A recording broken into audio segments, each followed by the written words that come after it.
Jedan od najvećih iskoraka kada je riječ o digitalizaciji u našem sistemu smatram da je nešto što smo posljednje razvili, to je MojLab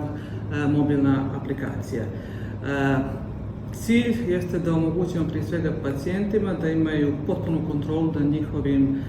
zdravstvenim podacima, da putem telefona gdje god se nalazili sada mogu da komuniciraju sa ljekarima, bilo putem poruka, bilo putem video poziva, video konsultacija, bilo putem klasičnih telefonskih razgovora.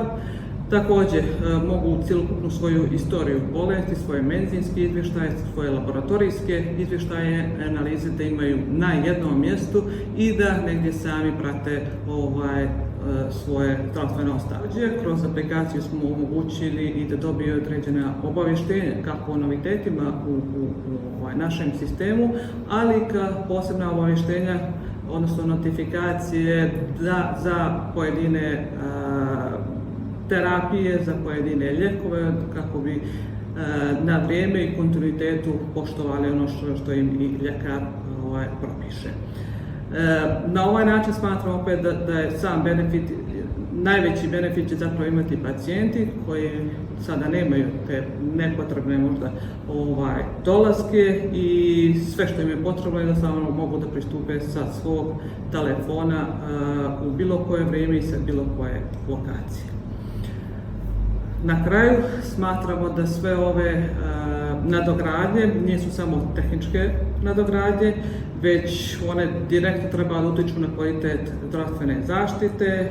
i na ubrzavanje samih procesa, treba i da smanje na neki način i mogućnost potencijalnih grešaka koje se mogu desiti kada u papirnoj formi se i donosi i analiziraju određeni podaci i treba da omoguće bolju komunikaciju i na relaciji pacijent-ljekar, ali i na relaciji ljekar-ljekar, odnosno da sarađujemo svi i bolje komuniciramo svi u sistemu.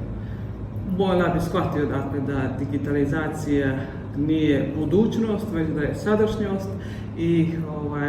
kao što sam i na samom početku rekla, mi digitalizaciji pridajemo izuzetan